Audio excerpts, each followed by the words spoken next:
Mario Kart 8 was easily one of my favourite games on the Wii U, and the Deluxe port has only made me love this game even more. This might just be the best selection of tracks in the series, so here I'm going to give my 10 favourites. This list is based on how much fun I had with the track, how well designed the track is, and if the track has an awesome music theme. I'll also only be counting tracks that were first introduced in this game. So with that said, let's start in.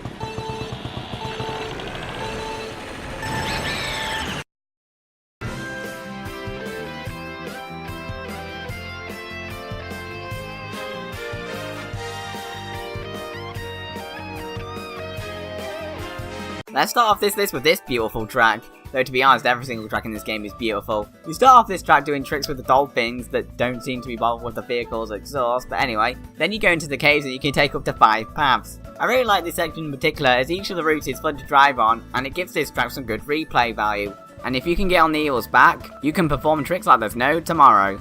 Okay, why is the scene over here getting abused for racing? That's just wrong. Anyway, all ends with an anti-gravity section and a glide over some waterfalls. This stage has quite a bit to do. It's absolutely gorgeous to look at, and it's all a lot of fun to drive on. But what is it with this series and animal abuse?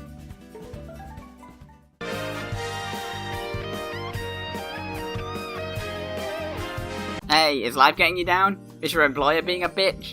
Is university wasting your time? You need a break. Enter Sunshine Airport. For stars, the design of this track is genius. Obviously this track takes place in an airport, and what do you do in this track? You go through the ticket station, then the loading, then you board, then you take off, then you fly, then you land, then you go for the unloading. It's a straight up parallel of a flight. That's brilliant! I also gotta give props to the music. It definitely feels like you're about to fly for your summer holiday. I love it. Brilliant design, and lots of fun to go through. Now how about we make it 3 summerous tracks in a row?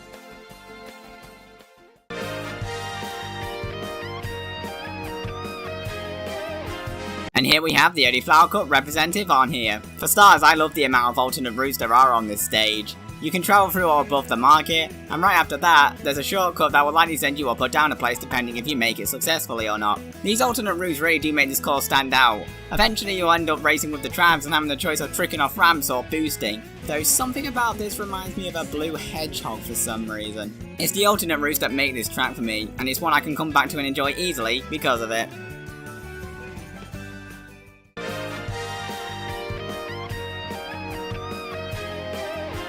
Who knew the Thwomps had their own ruins? It's a pretty cool concept. Similar to Dolphin Shoals and Toad Harbor, this track again has a lot of alternate routes. There's one point in particular about halfway through where you get a variety of different options to drive through, ranging from driving on the wall, going for a dip, or just gliding over everything. The rest of the track consists of you dodging rolling rocks and Thwomps with the occasional shortcut to take. The music for this stage is also really cool. It really fits the location well, especially at the end of the song. And the way this place looks is also incredible. These two things combined definitely create a unique atmosphere during this track. Admittedly, it's not a difficult track, as the obstacles aren't that hard to avoid, but it's one that's so well designed and so much fun to drive through that it doesn't bother me. I also find it pretty cool that the Thwomps are elsewhere instead of Bowser's Castle. I think that's a first.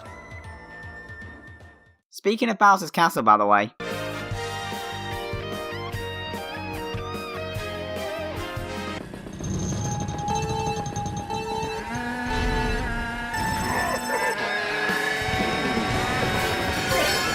Now that is how you start off a Bowser Castle track, and it only gets better from there. This could be a very exciting track as there's always something going on, whether it's dodging the fires and spike bars, to the consolatory Bowser statue punching the track creating shockwaves, to the rolling boulders at the end. Some of these can actually be really hard to dodge, especially that spike ball, so you'll always need to think fast on this course because of it, but when you do dodge it all, it becomes so satisfying. Also, has there been a time where Bowser's Castle looked this good? The colours on the overall art style is breathtaking. Bowser Castle tracks often tend to be one of the best in the game, and this one is definitely no exception. It really pains me that I can't put this in the top half of the list.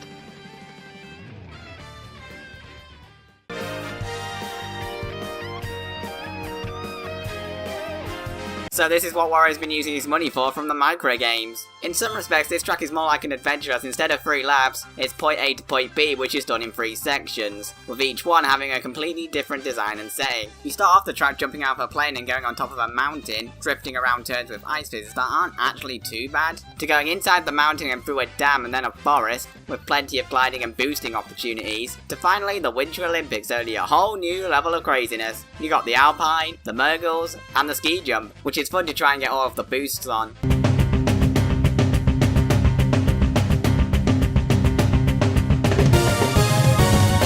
the fact that Boomerang is an arsehole. Its point A to B design is definitely something that was well used here, and it leads to one of the most uniquely designed tracks in the series. The ideas in this track are very well executed, and it's a joy to go down. One of my favourite snow tracks in the series.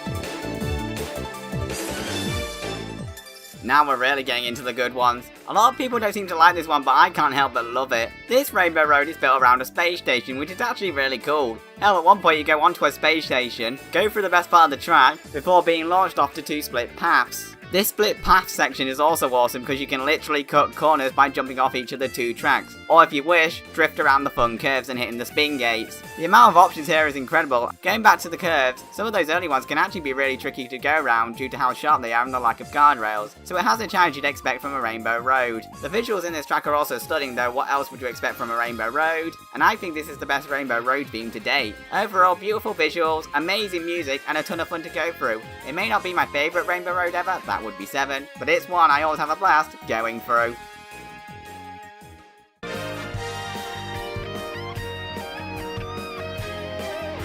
I'm honestly surprised we don't see more tracks taking place in the clouds. I think this is the first Sky track since Sky Garden.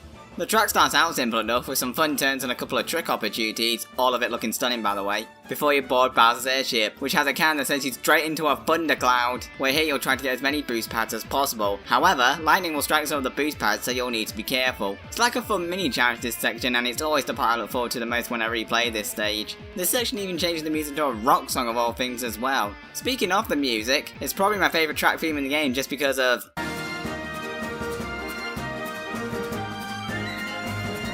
and it's always a treat to hear the transition from orchestral to rock. Overall, amazing ideas, amazing design, and an amazing music track. One I'm almost guaranteed to pick when it comes up online. One of my favourite Sky levels in the series.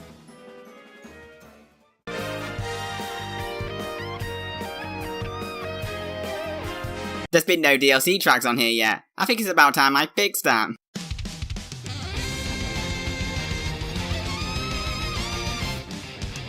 So what's one of the best things about racing games? The intense speed. Well, Mute City must know because this track takes speed to the freaking limits. Literally any way to gain speed in this game is in this track somewhere. Boost pads, spin gates, boost pads, trick ramps, boost pads, and all of that in Antigravity. It's an absolute blast trying to keep the constant insane speed, and when you're on 200cc,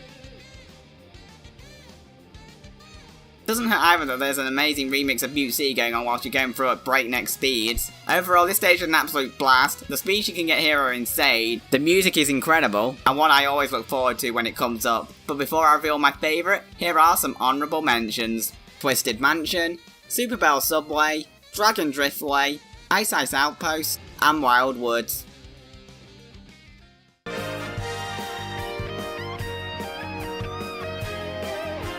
So, what's better than an F-Zero track? Another F-Zero track, of course! Okay, for those of you who've seen top 10 Mario levels, you saw this coming, but for those who haven't, I don't mind at all talking about it again. This stage is basically a combination of the unique design of Mount Wario and the huge fun factor of Mute City. The first section is more boost central with conveyors, the second section is water sliding, and the third section is more of the first section again. Drifting around these corners whilst boosting like crazy is a blast. Anything with rushing roar in a Mario Kart track is amazing, and the conveyor and split paths are really fun to drive over. The visuals in this track are also stunning, and the music? Well, 3 words, that freaking sucks! What else can I say? Amazing visuals and music, incredible design, and a blast to play through. If I'm ever in a big blue mood, I know one big blue track to fix that. There's no question this is my favourite track in the game, and one of my favourite levels in the Mario series. This has been Inkling Gamer, and if you ever want to meet me on the track,